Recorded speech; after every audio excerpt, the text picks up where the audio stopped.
लज्जादया संयमं भजेरं कल्याणे भागिसविसो हि ठाणम् जिमे गुरु सयम् अनुशासयन्ते तेऽहं गुरु सयम् पूजयामि तेऽहं गुरु सयम् पूजयामि। आरती को नमन। उपस्थित बंधुओं बहनों,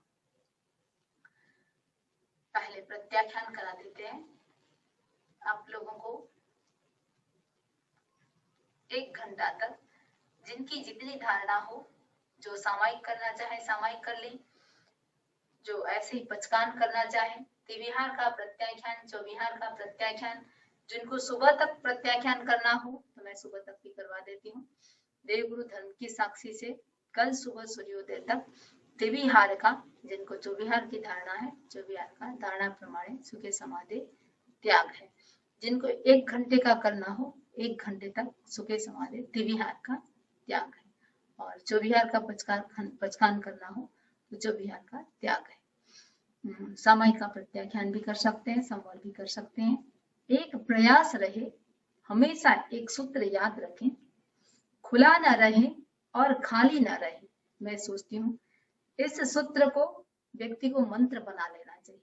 जैसे मंत्र का जाप करते हैं, ऐसे ही ये सूत्र को हम एकदम आत्मसात कर लें, खुला न रहे और खाली न रहे, तो मैं सोचती हूँ ये एक उपलब्धि पूर्ण जीवन हो सकता है। आज हम थोड़ी सी चर्चा करेंगे। आप लोगों को किसी को कोई जिज्ञासा भी हो तो भी आप पूछ सकते हैं। थोड़ी सी चर्चा करते हैं। उठने के साथ हम क्या करें? व्यक्ति सोता है, सोने के बाद सुबह उठता है, उठने के साथ हमको क्या करना चाहिए? जैसे ही उठते हैं, मुझे पता नहीं, सबकी अपनी अपनी अलग अलग दिनचर्या होती होगी। अब दिनचर्या जो होती है, हो सकता है कोई नौकार मंत्र बोलते हुए उठते हैं, हो सकता है कोई इष्ट का नाम लेते हुए उठते होंगे, हो सकता है कुछ भी कोई भी करते होंगे। उठने के साथ हम क्या करें? वैसे भगवान ने कहा है, देखिए, और भाग्य निर्माण की दृष्टि से भी देखा जाए, सोने से पहले का 5 मिनट, उठने के बाद का 5 मिनट, यदि हम इस 5-5 मिनट पर फोकस करते हैं, चाहे जैसे अपने भाग्य का निर्माण कर सकते हैं। सोने से पहले का 5 मिनट, उठने के बाद क्या करें उसकी हम चर्चा करेंगे। सोने से पहले, हाँ, आप लोग सब अपना वीडियो भी ऑन कर सकते हैं, अनम्यूट रख सकते हैं, ताकि आपको किसी को कुछ बीच में भी पूछना हो तो आप जिज्ञासा भी कर सकते हैं। सोने से पहले का 5 मिनट, जो भी हम चिंतन करते हुए, सोचते हुए, देखते हुए सोते हैं, मान के चले पूरी रात रील की तरह हमारे मस्तिष्क में वही चीज घूमता रहता है। उठने के साथ भी वही सब होता है। सपोज जैसे टीवी देखते देखते सोया, उठने के साथ जैसे ही टीवी पर आपकी दृष्टि गई, क्या होगा? जो आप देख करके सोए हैं सब कुछ वो चलचित्र की भांति दिमाग में पुनः आ जाएगा। जिस चीज के बारे में सोच के सोए और सामने वो चीज आ गया, उसी के बारे में हमारा चिंतन चलने लगता है। तो सोने से पहले 5 मिनट, जैसा हम अपने भाग्य का निर्माण करना चाहते हैं, कुछ अच्छा आत्मचिंतन करें अपने लिए, सेल्फ डेवलपमेंट के लिए, तो ये वही पूरी रात हमारे मस्तिष्क में वही घूमता रहेगा। उठने के साथ क्या करें? हमारी आंखें बंद रहती है, मुंह बंद रहता है। आंखों में कहते हैं मैग्नेटिक पावर आ जाता है। इसको कैसे समझ सकते हैं? लगभग सभी को पता होगा। सभी को पता है, महाभारत का प्रसंग है। महाभारत, कुंती, इसने जिसके आंख में जो पट्टी बांध के रखी थी, सॉरी नाम दूसरा है, मुझे ध्यान में है, ये जैसे टंग में आएगा बताती हूँ मैं। तो धृतराष्ट्र की पत्नी, उसने आंख में पट्टी बांध करके रखा था। पहली बार जब उसने दुर्योधन को देखा, दुर्योधन का पूरा शरीर वज्र का बन गया। साधना क्या की थी गांधारी? तो ये अच्छा, धन्यवाद आज जिन्होंने बताया है। तो गांधारी ने जैसे ही देखा इसको, दुर्योधन को, उसका पूरा शरीर वज्र का बन गया। प्रश्न होता है उसने कौन सी साधना की थी? हमारी 5 इंद्रियां हैं, 5 इंद्रियों का हम जितना, देखिए 3 शब्द है, एक योग, एक अयोग और एक अति योग। योग, अयोग और अति योग।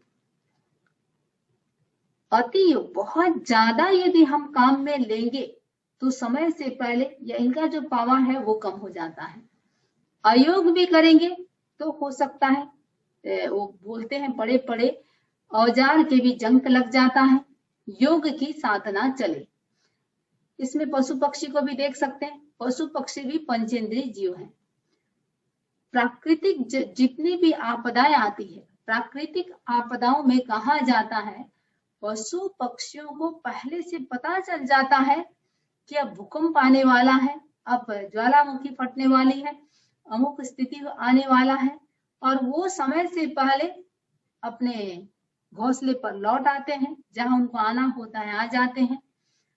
यही देखें हम, एक मनुष्य को भूकंप आ गया, आने के बाद भी उसको पता नहीं चलेगा। जब वो न्यूज में पढ़ता है, टीवी में देखता है, अखबार में पढ़ेगा, ओहो उस समय भूकंप आया था, अरे मैं तो वहां अमुक जगह था, मुझे तो पता ही नहीं चला। ये पता ही नहीं चला क्यों? क्योंकि हमारा सिक्स सेंस जो जागृत होना चाहिए उसकी कमी है। हम इंद्रियों का अति उपयोग कर रहे हैं। तो आंख जो हमारी लगभग 5 घंटा, 6 घंटा, 7 घंटा, 8 घंटा आंखें जो बंद रहती है, उसमें आ जाता है मैग्नेटिक पावर। उदाहरण है गांधारी का, दुर्योधन के शरीर को देखा, आंखें का उपयोग नहीं करती थी, वज्र का बन गया। तो हम जो 8 घंटे बाद आंखें खोलते हैं, अब उस आंखों का प्रयोग किसमें करें? उठे, उठने के साथ आप लोग कोई भी कुछ भी करते होंगे, तो कई मंत्र हैं जो उठने के साथ, हम अपना भाग्य का निर्माण करना चाहते हैं तो उठने के साथ कुछ चीजों का उपयोग करना चाहिए। तो उठने के साथ बंद आंखों में आप बिस्तर पे बैठ गए। अब रही बात बजे कितने हैं, बजे कितने उसके लिए सबसे अच्छा है अपना अलार्म सेट करके रखो, ताकि दिमाग में कोई विकल्प ना आए पता नहीं कितनी बजी है। उससे पहले भी बायोलॉजिकल वॉच हमारे मस्तिष्क में होता है, मस्तिष्क में होता है, उसका भी आप उपयोग कर सकते हैं।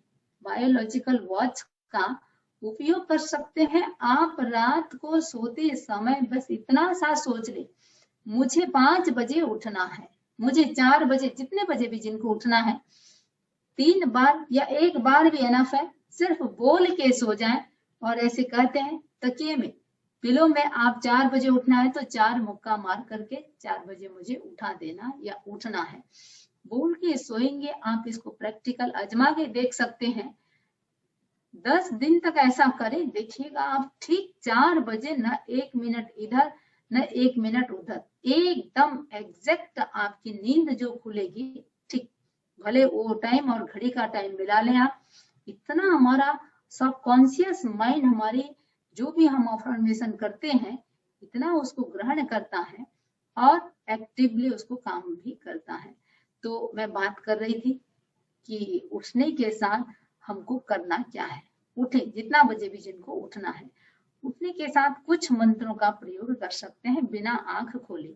बिना आंख खोले बिस्तर पे आप बैठ करके 1-2 मंत्र मैं बता रही हूँ। एक छोटा सा मंत्र है, जय जस। हर इंसान सोचता है अपने भाग्य को सौभाग्य कैसे बनाए या दुर्भाग्य को सौभाग्य कैसे बनाए, अशुभ को शुभ में कैसे बदले। सब चाहते हैं हमारे साथ अच्छा, बाधा विघ्न सारे दूर हो, हर प्रकार की अनुकूलताएं हो। ये जो हम चाहते हैं होता नहीं है, बहुत ऑब्स्टेकल आते हैं, बाधाएं आती है, परिस्थितियां भी प्रतिकूल आती है। कैसे हम उनको अनुकूल बनाएं, कैसे हम सौभाग्य का निर्माण करें। तो ये छोटे छोटे टिप्स हैं। तो टिप्स, पहला टिप्स, उठने के साथ शुभ भावों के साथ उठे, शुभ भावों के साथ सोएंगे तो मान के चलें शुभ भावों के साथ उठेंगे। जिन भावों के साथ हम सोते हैं उन्हीं विचारों के साथ उठते हैं। तो मंत्र का जाप करते हुए, स्वाध्याय करते हुए सोना और उठने के साथ हमको करना क्या है, छोटा सा मंत्र, जय जस कर जगदीश, जय जस कर जगदीश, जय जस कर जगदीश, 7 बार इस मंत्र को बोला। देखिए इस मंत्र का प्रयोग कर सकते हैं, नमो अरहंताणम बुद्धाणम बोहियाणम स्वाहा, नमो अरहंताणम बुद्धाणम बोहियाणम स्वाहा, इसका उपयोग भी कर सकते हैं। ओम अप्रतिचक्रे फट विचक्राय सर्ववश्यम माने माने स्वाहा, ओम अप्रतिचक्रे फट विचक्राय सर्ववश्यम माने माने स्वाहा। ये सारे की सारे मंत्र हमारे भाग्य को सौभाग्य में बदल देते हैं। तो सुबह 7 बार, 11 बार, देखिए मंत्र की जहां तक संख्या है, विषम संख्या को शुभ माना गया है। 7 बार बोले, 11 बार बोले या 21 बार बोले, बोल करके हम अपना स्वर चेक करें, कौन सा स्वर चल रहा है। स्वर विज्ञान का विज्ञान भी बहुत बड़ा विज्ञान है। सिर्फ स्वर के आधार पर काफी कुछ बताया जा सकता है। मान लीजिए जो भी स्वर के अच्छे जानकार हैं, आप कोई भी जिज्ञासा उनसे कर सकते हैं, आपकी सारी समस्या बता देंगे, कितने महीने से समस्या चल रही है, कितने महीने तक वो चलने वाली है, आपका काम सफल होगा या नहीं होगा, क्या होने वाला है, सिर्फ और सिर्फ स्वरों के आधार पर। तो 3 प्रकार का स्वर होता है, राइट से स्वर, राइट नॉस्ट्रिल, लेफ्ट नॉस्ट्रिल और दोनों से। दोनों जो चलता है उसको हम सुषुम्ना कहते हैं। राइट से चलता है सूर्य स्वर, लेफ्ट से राइट से सूर्य स्वर, लेफ्ट से चंद्र स्वर। इनके आधार पर सारा कुछ बताया जा सकता है, खुद भी हम अपना अनुमान लगा सकते हैं। तो उठने के साथ सबसे पहले हम हमारा स्वर चेक करें, कौन सा स्वर चल रहा है, जो भी स्वर चल रहा है। हालांकि ये भी है सारा, किस दिन कौन सा स्वर चलना चाहिए, किस तिथि में कौन सा स्वर चलना चाहिए, उसके आधार पर हम अपने पूरे दिन का भी गैस कर सकते हैं कि आज का मेरा दिन कैसे बीतेगा। तो स्वर को हमने देखा, जो स्वर चल रहा है। मंत्र को ध्यान दें, सबसे पहले हमने मंत्र को 7 बार, 11 बार, 21 बार, जिसको जितना बोलना है बोल करके स्वर चेक किया। सपोज राइट स्वर चल रहा है तो आप क्या करें, राइट नॉस्ट्रिल का चल रहा है तो दोनों हाथ से 7 बार, राइट तरफ से लेफ्ट को 7 बार हम हाथ को घुमाएं, और यदि लेफ्ट का चल रहा है तो लेफ्ट से राइट में 7 बार मुंह में हाथ घुमाएं। घुमाने के बाद करना क्या है, उसके बाद अपने दोनों हाथों का दर्शन करना है। इसमें आता है, वेदों में आता है, कराग्रे वसति लक्ष्मी, कर मध्य सरस्वती, कर मूले गोविंदम, प्रभाते कर दर्शनम। देखिए हाथ का दर्शन बहुत से लोग करते हैं, बहुत लोग करते हैं तो कराग्रे बोलते हैं, ऐसा रोज जो मानते हैं। कराग्रे वसति लक्ष्मी, लक्ष्मी का निवास कहाँ होता है, कर के अग्रभाग में। कर मध्य सरस्वती, और सरस्वती का निवास कर मध्य बीच में। कर मूले गोविंदम, और कर मूले हाथ, कर के हाथ के मूल में गोविंद भगवान का निवास होता है। प्रभात कर दर्शनम, उन लोगों में ऐसी मान्यता है, हम किस लिए देखते हैं।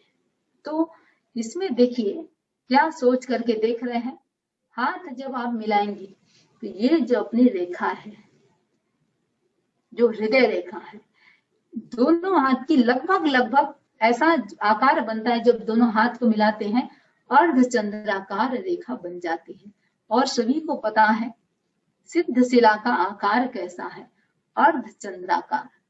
तो सिद्ध शिला अर्धचंद्राकार में है, और सिद्ध शिला में विराजमान कौन है, हालांकि शिला के ऊपर नहीं बैठते हैं, और उस शिला का नाम भी सिद्ध शिला इसलिए है क्योंकि सिद्ध भगवान उधर रहते हैं, उनके प्रभाव के कारण उसका नाम सिद्ध शिला कहा जाता है। तो सोचना क्या है कि भाई सिद्ध शिला, हम उसको कल्पना करेंगे कि लोक के अग्रभाग में हम सिद्ध शिला का दर्शन कर रहे हैं। सिद्ध शिला के ऊपर जो सिद्ध भगवान है, पेरवा जो होता है हमारे हाथ में, 12 पेरवा एक हाथ का, दूसरे हाथ का 12 पेरवा, हम दोनों हाथ को मिला करके देख रहे हैं। तो सिद्ध शिला के ऊपर 24 भगवान की 24 सिद्धों की कल्पना करना, ये मन में विकल्प आए, आपको लगना चाहिए कि हम साक्षात सिद्ध शिला में पहुंच गए हैं, साक्षात सिद्धों को नमस्कार कर रहे हैं। तो दोनों हाथ को देख करके सिद्धों को नमस्कार करना, भीतर से भावों के साथ कि मैं सिद्ध भगवान के दर्शन कर रही हूँ। तो ऐसा करके उसके बाद यदि आपको बिस्तर छोड़ना है, उतरना है तो जो स्वर हमने देखा, जो भी स्वर चल रहा है, हमने जस्ट कल्पना की कि राइट स्वर चल रहा है, तो राइट स्वर चल रहा है तो सबसे पहले राइट पैर को हम नीचे रखें और नीचे भी रखें। देखिए धरती को माँ की उपमा दी गई है, तो धरती को माँ की उपमा दी गई है, तो किसी चीज को भी पैर जब लगाते हैं कमत खामना करते हैं। एक कमत खामना के साथ लिविंग बीइंग के प्रति हमारा जितना रेस्पेक्ट भाव है, नॉन लिविंग बीइंग के प्रति भी हमारा उतना ही रेस्पेक्ट भाव होना चाहिए। 17 प्रकार के संयम की चर्चा आती है, तो उसमें जीव संयम के साथ साथ अजीव संयम की बात भी कही गई है। अजीव के प्रति भी हमारी, उनके प्रति भी कोई विराधना ना हो, उनका भी हम असंयम ना करें, अजैना ना करें। तो एक रेस्पेक्ट के साथ पाँव भी जो आप धरती पर रख रहे हैं, तो हल्का सा धरती माँ को कि भाई मैं पाँव रख रही हूँ, और उस राइट पाँव को पहले, राइट स्वर यदि चल रहा है तो राइट पाँव को पहले नीचे रखा। उसके बाद क्या करेंगे, फिर लेफ्ट पाँव को रखना। उसके बाद हमको क्या करना है, अपन बोलते हैं सिमंदर भगवान, सिमंदर भगवान को दर्शन करना, या जो कहते हैं हम नमो अरहंताणम। देखिए दर्शन करना, वंदना करना, लोग मंदिर में जाते हैं भावों से, एक होता है द्रव्य क्रिया, एक होता है भाव क्रिया। भावों के साथ आप कहीं भी किसी भी भगवान के साक्षात दर्शन कर सकते हैं। करें कैसे, कहाँ पर है सिमंदर भगवान? बिस्तर से जैसे ही हम उतरे, यदि त्रिसंध्या आप नमस्कार की आदत डाल देते हैं, मैं सोचती हूँ इतने खाते पीते जो मोक्ष की बात कही जाती है, निर्जरा का अनुपम साधन है। 24 सत्व आवश्यक में एक है वंदना, स्तुति करना, वंदना करना। इतना पावरफुल है ये, इतना पावरफुल है कि खाते पीते मोक्ष है, और हम अपने अशुभ को शुभ में बदल सकते हैं, पाप को पुण्य में बदल सकते हैं, दुर्भाग्य को सौभाग्य में बदल सकते हैं। तो हम 3 बार वंदना करें, किसको? अरिहंत भगवान को। सबसे पहले हमने उठने के साथ किया सिद्धों को नमस्कार, नमो सिद्धानम जो बोलते हैं। उसके बाद हम जमीन पर पांव रखने के साथ महाविदेह क्षेत्र की तरफ। महाविदेह क्षेत्र है कहाँ? देखिए सिमंदर स्वामी आदि महाविदेह क्षेत्र कहा जाता है, ईशान कोण में है। ईशान कोण पूर्व और उत्तर के बीच का जो कोण होता है उसको कहते हैं ईशान कोण। तो ईशान कोण में अरिहंत आदि 20 सिमंदर भगवान विराजते हैं।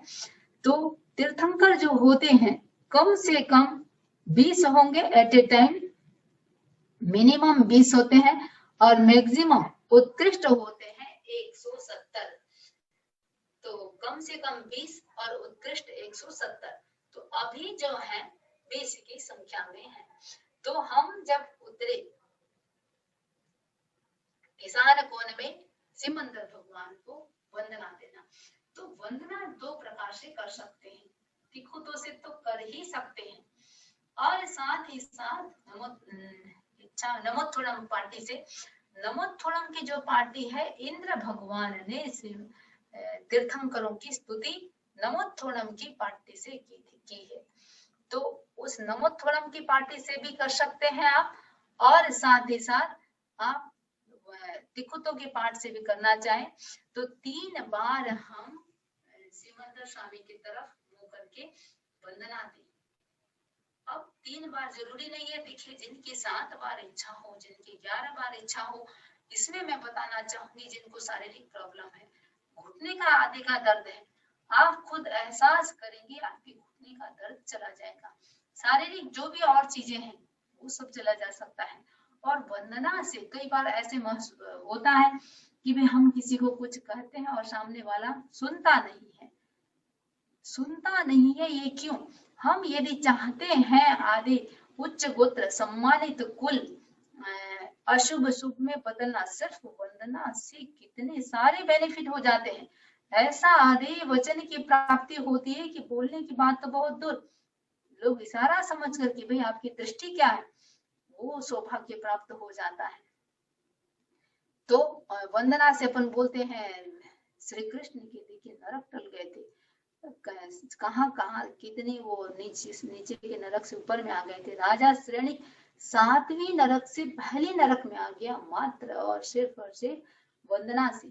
तो वंदना से बहुत कर्मों की निर्जरा होती है।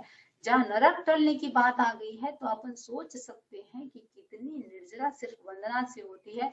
और विशेष समय लगाने की आवश्यकता नहीं, 2 मिनट आप त्रिसंध्या में मात्र घड़ी देख के 2 मिनट आप निकाल सकते हैं। तो उठने के साथ हमने वंदना की, किधर? सिमंदर भगवान को, ईशान कोण में हमने सिमंदर भगवान को नमोत्थुडम के पार्टी से या तुखुते के पार्टी से वंदना की। आचार्य कुंद कुंद के लिए कहते हैं, बहुत काफी प्रभावक धुरंधर आचार्य हुए हैं आचार्य कुंद कुंद। कहते हैं वो प्रतिदिन सिमंदर भगवान को 108 बार वंदना देते थे। अभी भी ऐसे ऐसे श्रावक श्राविका भी हैं, साधु संत भी हैं जो तीनों संध्या में सिमंदर भगवान को वंदना देते हैं। तो वंदना किया हमने अरिहंतों को, उठने के साथ सिद्धों को किया, बिस्तर छोड़ते समय अरिहंतों को किया। अब करना है अपन को आचार्यों को। आचार्य भगवान का दिशा कौन सी है? देखिए प्रतिदिन आप साक्षात तो साल में 1 बार जा सकते हैं, 2 बार जा सकते हैं। प्रतिदिन हम गुरु को वंदना का लाभ कैसे ले सकते हैं? गुरु की दिशा मानी गई है, हालांकि यदि पता है कि हाँ गुरु अमुक दिशा में है, उस दिशा में आप वंदना दे सकते हैं। लेकिन गुरु की जो शाश्वत दिशा मानी गई है, जैसे अरिहंतों की ईशान कोण मानी गई है, गुरु की शाश्वत दिशा है उत्तर की दिशा। तो उत्तर की दिशा में वंदना दे सकते हैं। तो वो वंदना किससे दे? खुद तो शाश्वत है ही। नमोत्थुडम की पार्टी जैसे अरिहंतों के लिए उपयोग होता है, वैसे ही इच्छा खमा समणों की जो पार्टी है वो आचार्यों के लिए उपयोग होता है। तो हम उत्तर की दिशा में इच्छा में खमा समणों वंद्यों लगभग आता होगा आप लोगों को, नहीं आता है अच्छा है, सीखना चाहिए। नहीं सीख सकते तो वंदना के पाठ से भी, दिक्कुतों के पाठ से 3 बार हम आचार्य की दिशा में, उत्तर की दिशा में उठ बैठ करके वंदना भी देखिए उठ बैठ करके करें तो ये बहुत ही पावरफुल होता है। तो जैसा कि मैंने कहा कि शारीरिक दृष्टि से भी देखें, घुटने आदि का दर्द दूर हो जाएगा, बहुत सारी समस्याएं दूर हो जाती है। तो इस प्रकार आप गुरु को वंदना कर सकते हैं। उसके बाद क्या करें? उसके बाद नकार मंत्र का आदेश जो भी 5 बार 7 बार बोलना है बोल सकते हैं। फिर यदि सूरज एक लक्ष्य रखना चाहिए। देखिए 2 चीज है, एक है सूर्य वंशी और एक है चंद्र वंशी। मैं सोचती हूँ कभी भी ऐसा ना हो कि सूरज आपको जगाए, आप सूरज को जगाएं। यानी व्यक्ति को चंद्रवंशी बनना चाहिए। चंद्रमा रहते रहते उठना, ये सुबह का 4 से 6 बजे का जो समय होता है, 4 से 6 बजे का जो समय है वो इतना पावरफुल, जो 4 से 6 के बीच उठेगा वो कभी भी जल्दी से टेंशन में नहीं जाएगा, डिप्रेशन में नहीं जाएगा, फ्रस्ट्रेशन में नहीं जाएगा। तो बहुत सारी चीजों के लिए 4 से 6 का समय बहुत ही पावरफुल माना गया है। तो हमने जैसे ही सूरज उगा, यदि उगने का समय हो गया है या ठीक सूर्योदय के समय कहा जाता है सिद्धा सिद्धा सिद्धा सिद्धा, एक ही स्वर में 32 बार सिद्धा का प्रयोग, एक ही स्वर में 32 बार सिद्धा का प्रयोग, ये पूरे दिन को मंगलमय बनाने के लिए बहुत ही पावरफुल उपयोगी मंत्र है। एक ही स्वर में 32 बार सिद्धा सिद्धा सिद्धा सिद्धा सिद्धा सिद्धा सिद्धा सिद्धा सिद्धा सिद्धा सिद्धा सिद्धा सिद्धा सिद्धा सिद्धा, ऐसे हम जितना प्रयास करें 32 बार हो जाए अच्छा है, नहीं तो 21 बार कर लें, जो भी करें। तो सिद्धा का प्रयोग ये भी पूरे दिन को मंगलमय बनाने का बहुत पावरफुल चीज है। और फिर उसके बाद आप दिनचर्या की शुरुआत जो भी जिससे भी करना है। हाँ, एक बात और है, जैसे मैंने कहा आंखों में मैग्नेटिक पावर हो जाता है, उसको हम यूज कैसे करें। मुंह जो बंद कर रखते हैं, मुंह में जीभ में हमारे एंटीबायोटिक तैयार हो जाता है। आप लोगों ने देखा होगा जितने भी जानवर हैं वो क्या करते हैं, बीमार आदि होते हैं, वो ऐसे नहीं कुछ हुआ तो डॉक्टर के पास चले गए, अमुक के पास चले गए, ये दवा ले ली, वो दवा ले ली। वो सिर्फ अपने शरीर को चाट चाट कर ठीक कर लेते हैं। यानी जीभ में ये और मुंह हमारा जो बंद रहता है, सुबह सुबह उस थूक से 50 चीज का इलाज आप थूक से कर सकते हैं आंखों की रोशनी के लिए। तो अपना थूक लिया 3 बार, 1 2 3, 3 बार घुमाया, फिर थूक लिया 1 2 3। कितने पावर का चश्मा सिर्फ ये थूक से उतर गया है। आचार्य तुलसी बस थूक का प्रयोग करते थे। और कहीं भी किसी को दाद हो, खुजली हो, फोड़े फुंसी हो, उसमें भी बासी थूक का प्रयोग किया जा सकता है। तो बहुत सारे चीजों के लिए बासी थूक उठने के साथ यदि बोलते हैं, ऐसा जिनको नजर आदि ज्यादा लगता है, जिनको ऐसा लगता है कि कहीं कोई उपद्रव आदि का, जिनको भय की संज्ञा रहती है, तो अपने शरीर को बासी थूक से हल्का सा थूक का छिटा लगा सकते हैं। तो ये भी एक पावरफुल प्रयोग है कि बासी थूक का प्रयोग। और ऐसे नहीं कुल्ला करके करना, उठने के साथ बिना किसी से बोले उस थूक का प्रयोग आप आंखों में, खाज खुजली में, दाद आदि में कहीं भी लगा सकते हैं। और लक्ष्य रखें कि भाई उसके बाद जो भी करें, जहां भी जा रहे हैं, जैसे भोजन कर रहे हैं तो एक प्रयास करें। भोजन सबको पता है, मीरा ने जहर का प्याला पिया, अमृत बन गया, मरी नहीं। क्यों ऐसा हुआ? किस लिए? वो भगवान वो भोग लगाए बिना खाती नहीं थी। भक्ति में इतनी उत्कृष्टता होती है कि जहर भी अमृत बन जाता है। प्रयास करें। देखिए वैसे भी श्रावक के लिए कहा गया है, 12 जो व्रत है, जब भी भोजन करें भावना भाई। 12वां जो व्रत है अतिथि संविभाग व्रत, भावना भाई की कोई साधु आए और मैं अपने निमित्त का ये आहार साधु को दान दूं। ये एक उत्कृष्ट भावना है। और इस भावना से तीर्थंकर गोत्र का बंध तक हो जाता है। देखिए साधु तो सिर्फ अपने उदर की पूर्ति करता है, श्रावक साधु को दान देकर के कितनी निर्जरा कर लेता है। तो तीनों टाइम जब भी खाना खाए एक विकल्प आए, भावना भाए मन से, और चाहे एक बार भी नौकार मंत्र बोले, बिना नौकार बोले कोई काम नहीं करना। भले वो आध्यात्मिक क्रिया कर रहे हैं, भले सांसारिक क्रिया कर रहे हैं, भले घर से कहीं जा रहे हैं। तो जब भी हम खाने के लिए बैठे, लंच के लिए, ब्रेकफास्ट के लिए, डिनर के लिए, नौकार मंत्र का और भावना का प्रयोग कर सकते हैं। और घर से बाहर जाते समय आप चाहते हैं कि आप सही सलामत घर वापस लौटे, उसके लिए देखिए 2-3 चीज है। आप बिजनेस में भी जाते हैं और भी कहीं जाते हैं, उस समय भी एक तो अपना स्वर देख सकते हैं। जो स्वर हमारा चल रहा है वही पांव हम घर से बाहर जब दहली के बाहर रख रहे हैं, उसी पांव को हम बाहर रखें। ये बहुत पावरफुल प्रयोग है। सफलता के लिए जिस काम में जा रहे हैं, सफलता के लिए बहुत पावरफुल है। और ओम ऐं ओम नमः ये 9 बार बोल करके किसी भी काम में आप बाहर जा सकते हैं। ओम ऐं ओम नमः 9 बार बोला, और जब दहली से पांव हम बाहर रख रहे हैं तो राइट अंगूठे पर दृष्टि हम टिका सकते हैं, 9 बार बोल करके जा सकते हैं। तो दूसरा ये भी कर सकते हैं, ओम ह्रीम अरहम नमः 3 बार इसका प्रयोग किया और दृष्टि हमारी अंगूठे पे रहे, राइट जो भी स्वर चल रहा है और जिस पांव को आप आगे रख रहे हैं।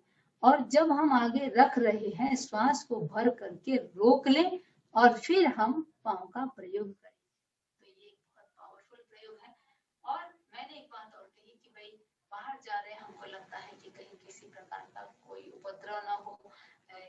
प्रकार का कोई एक्सीडेंटल घटना आदि ना हो। तो 21 बार उल्टा नौकार मंत्र बोल के दहली के घर गेट के बाहर खड़े हुए 21 बार उल्टा नौकार मंत्र बोला, जिस दिशा में आपको जाना है 3 बार फूंक मार करके उस दिशा में जाना। तो ये भी एक पावरफुल प्रयोग है, तो ये भी किया जा सकता है। और 2 बातें ध्यान रखना, जो मैंने सबसे पहले बात कही, खुला न रहे खाली न रहे। देखिए, खुला न रहे खाली न रहे, 1 मिनट भी बिना त्याग के मंत्र खुला न रहे, यानी अपने आप को बांध के रखें। घंटे घंटे का जो त्याग करते हैं, वो घंटे घंटे का त्याग व्यक्ति के मोक्ष का कारण बन जाता है। एक बार हमारे एक स्वामी जी ने कहा अपने संसार पक्षी दादाजी के लिए कि हमारे दादाजी घंटे घंटे का जो विहार त्याग करते थे, उससे ऊंचे देवलोक में चले गए। ऊंची गति में जाने का एक बेस्ट साधन है घंटे घंटे का जो विहार का त्याग। तो आप प्रयास कर सकते हैं। रात को सोते समय भी बिना त्याग के न सोएं। और जहां तक सोते समय की बात है, देखिए संथारे का पचकान करना चाहिए। 2 प्रकार का संथारा होता है, एक सागारी संथारा और एक यावत जीवन बिना आकार के संथारा। तो प्रयास करें हम सागारी संथारा का पचकान करें, त्याग करके सोएं। तो एक रात को सोते समय ये संथारी का प्रयोग कर सकते हैं। और दिन में भी प्रयास करें, एक नाश्ते के बाद 1 घंटा पानी का प्रयोग भी नहीं कर सकते। 3 घंटा जो विहार का त्याग, वो 3 घंटा कौन सा, हाँ, एक नौकाशी का भी लक्ष्य रखा जा सकता है। सिर्फ एक नौकाशी से 100 साल के अशुभ कर्मों की निर्जरा होती है। और सभी को पता होगा, राजा श्रेणी को जब पता चला था मेरा नरक आयुष्य का बंधन हुआ है, भगवान ने क्या कहा था, यदि जब उसने भगवान को आग्रह किया था कि मेरा नरक टल जाए, ऐसा मुझे कुछ उपाय बताए। भगवान ने 5 उपाय बताए थे, उनमें एक था नौकाशी करना। तुम एक भी नौकाशी कर लो तो तुम्हारा नरक टल सकता है। कितनी बड़ी बात है, एक भी नौकाशी से नरक टल सकता है। तो भगवान ने उनको कहा था, नौकाशी की बात कही थी। तो राजा श्रेणी के लिए कहा था, तो मैं बात बता रही थी, 100 साल के अशुभ कर्मों की निर्जरा मात्र एक नौकाशी से हो जाती है। तो प्रयास करें। देखिए, खाते खाते अनादिकाल से हम खाते आ रहे हैं। खाने का संस्कार आज का नहीं है। ऐसा कोई भाव नहीं, ऐसी कोई गति नहीं जहां पर हमने खाया ना हो। तो खाने का संस्कार तो सदा से रहा है। प्रयास क्या रहे, हम खाना छोड़ने की आदत डालें। तो कम से कम एक नौकाशी के बाद जो पोषी कर सकते हैं वो पोषी करें, तिथियों में पोषी का प्रयोग करें। और कम से कम नौकाशी का तो चौविहार सोते समय हम चौविहार नौकाशी का प्रयोग, ये भी बहुत पावरफुल प्रयोग है। नौकाशी आने से पहले मुंह में कुछ डालना नहीं। कईयों की आदत होती है, खाते तो नहीं है, मंजन करते हैं, कुल्ला करते हैं उठने के साथ। ये मंजन और कुल्ला आदत डालते आपको 7 दिन लगेगा, 11 दिन लगेगा, 21 दिन लगेगा, उसके बाद आपको नशा हो जाएगा, हैबिट हो जाएगा। कहीं बाहर भी जा रहे हैं तो ऐसा लगेगा वो नौकाशी अभी तक आई नहीं है, चलो कोई बात नहीं, हम एयरपोर्ट में नाश्ता कर लेंगे, हम फ्लाइट में कर लेंगे, नहीं मैं नौकाशी नहीं छोड़ूंगा। स्टार्ट में समय लगेगा, लेकिन आदत में हम डालते, हमारा धीरे धीरे धीरे धीरे कुछ संस्कार ऐसा हो जाना चाहिए जिसको कहते हैं अस्थि मज्जागत संस्कार। तो ऐसे संस्कार डाल सकते हैं कि भाई हमको नौकाशी का प्रयोग करना है। और एक तो मैंने कहा कि त्याग का खुला न रहे, खाली न रहे। खाली न रहे का मतलब होता है, देखिए 1 मिनट भी दिमाग को खाली मत रखो। खाली मत रखो यानी अपने इष्ट का जाप करते रहना चाहिए। जिस समय आपको कोई काम करना है, मैनेजमेंट करना है, किसी से बात करना है, वहां तक ठीक है।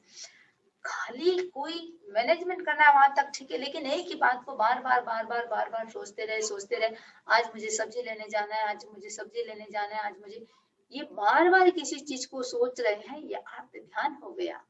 आत्म ध्यान तिर्यंच गति का कारण बनता है। प्रयास करें आत्म ध्यान में हमारा समय ना बीते।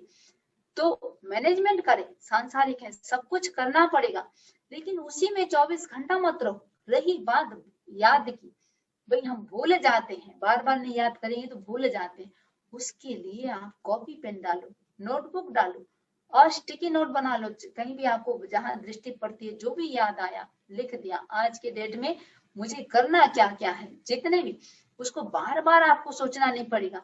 हम सांसारिक इन चीजों को बार बार सोचते हैं, वो आर्त ध्यान है। और ध्यान रहे आर्त ध्यान तिर्यंच गति का कारण है। हमको तिर्यंच गति में नहीं जाना है।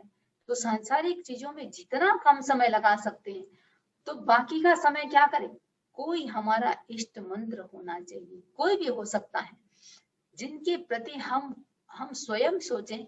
जब भी हमको जरूरत पड़ता है, सबसे पहले हमारे मुंह से क्या निकलता है?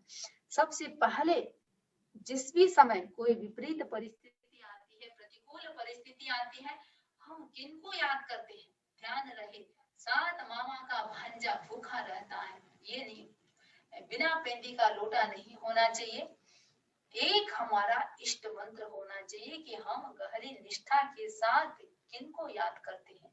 और इष्ट यदि जिनका भी प्रबल होता है, देखिए बाकी सारी, मैं सोचती हूँ सौभाग्य, दुर्भाग्य को सौभाग्य में बदलने का बहुत एक पावरफुल चीज है इष्ट मंत्र। और वो कैसा होना चाहिए? अजपा जप।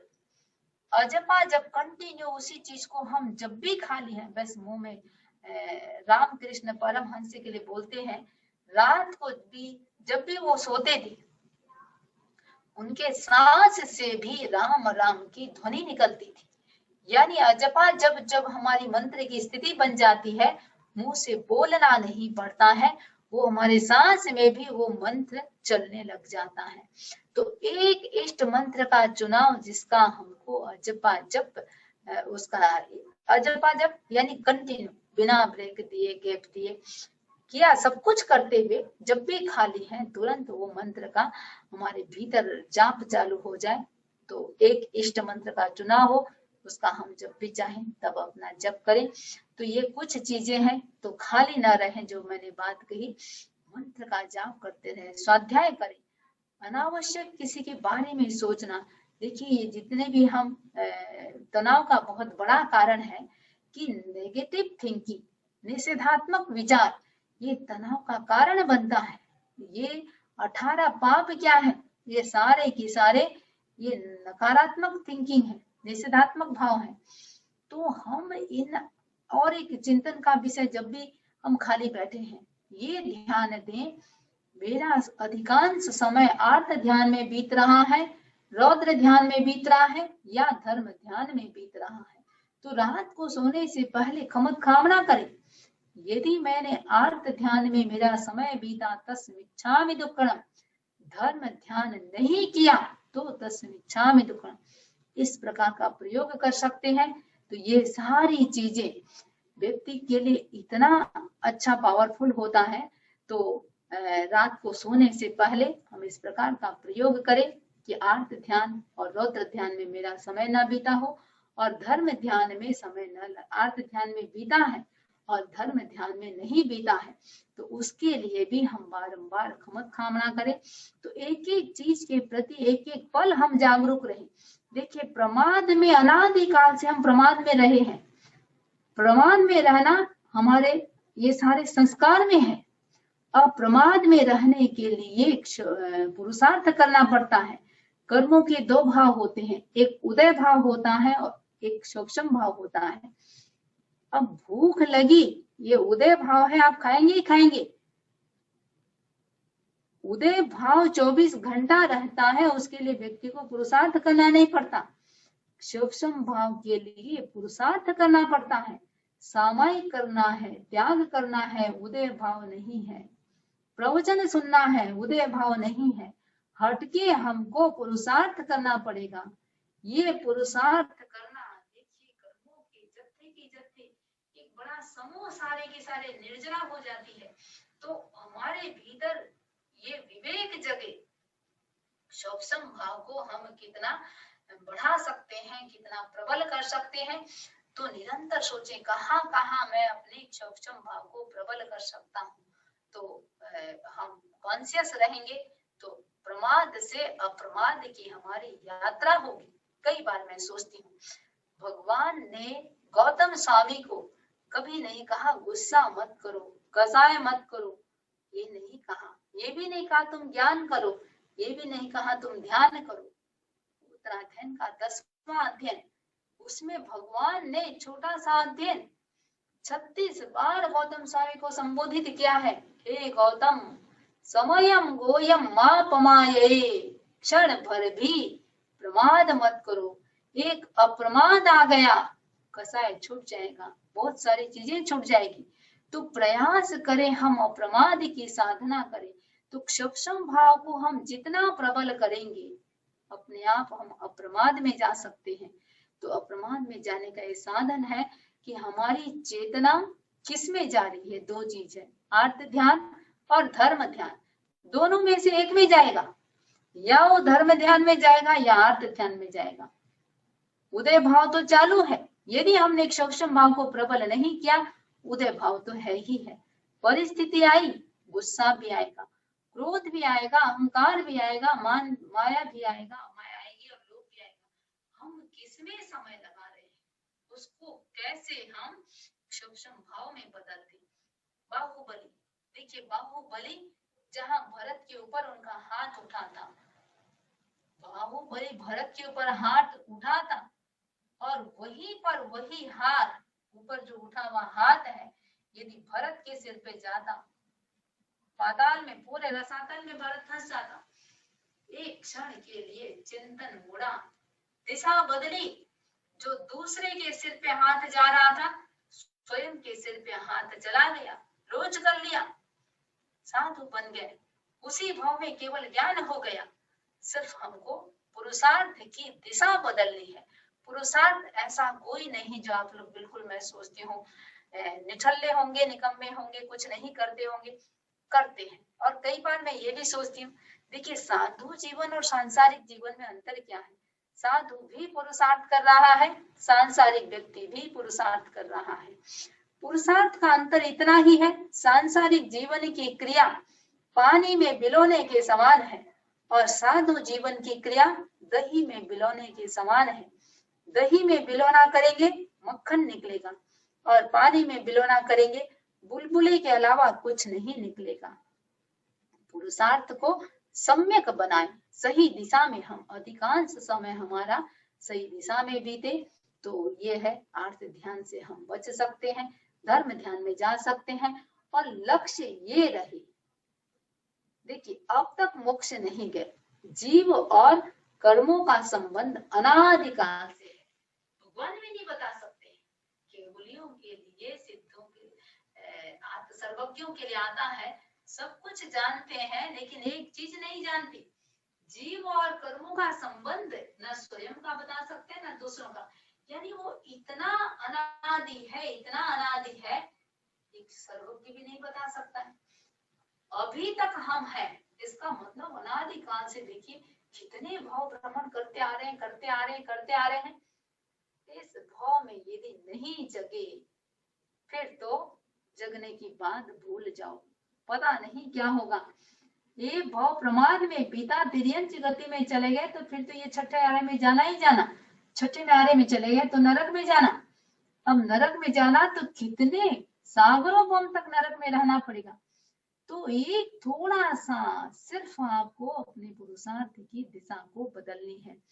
जयाचार्य स्वामी से किसी दालगढ़ी से किसी ने कहा था कि आप मनुष्य जीवन मिला है, अपना खाओ पियो मौज करो, क्यों बिना मतलब शरीर को कष्ट दे रहे हैं। पता नहीं ये स्वर्ग है या नहीं, नरक है या नहीं, क्यों शरीर को तकलीफ दे रहे हैं। दालगढ़ी ने उस श्रावक से कहा था, भाई तुम्हारा कहना ठीक है, हमने भी स्वर्ग नरक को नहीं देखा है, तुमने भी नहीं देखा।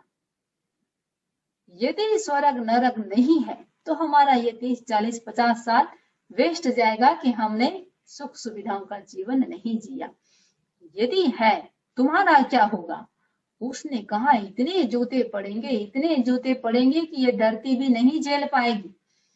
ये भाव बिगड़ गया, कहीं इधर उधर चले गए, फिर उत्थान की बात तो भूल जाएं।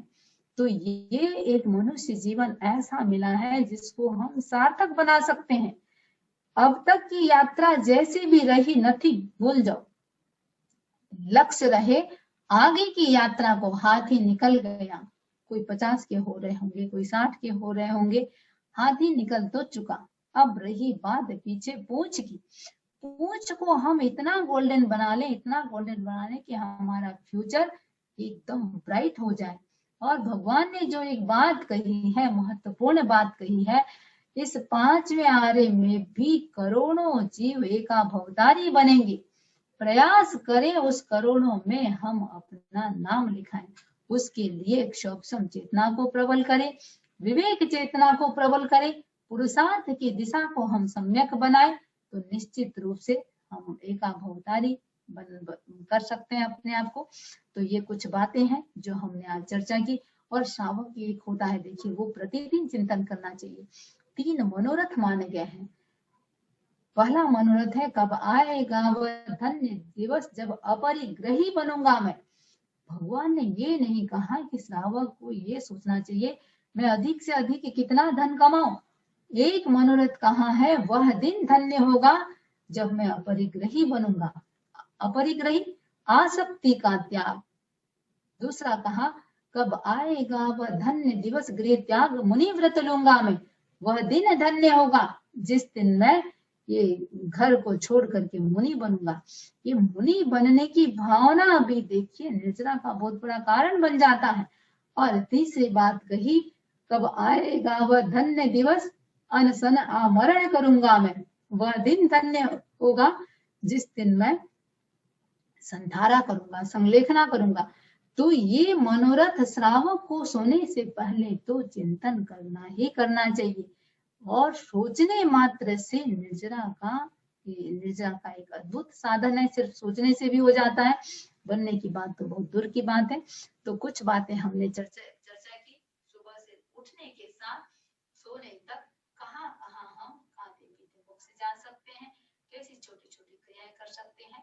तो मैं सोचती हूँ यदि आप ध्यान देंगे तो प्रयास करें कि हम कितना सूक्ष्म भाव को प्रबल कर सकते हैं।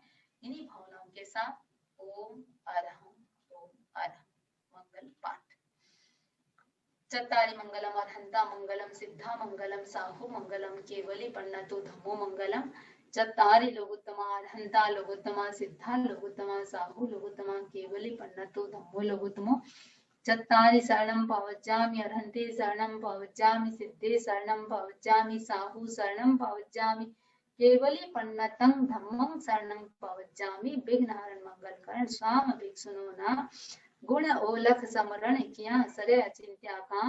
नवयोन असुर सुर गरुल भुयंग परिबंधिये गए किले से हरि हे सिद्धा यरि वज्जाय सब साहुय संति कुंथवर अरिठने में जड़ंद पासुय समरन ताणम नित्यम सब्बम रोगम पणासे सब्बम विघ्नं पणासे सब्बम कष्टम पणासे सिद्धा सिद्धिं मम दिशन्तु। ओम अरहं ओम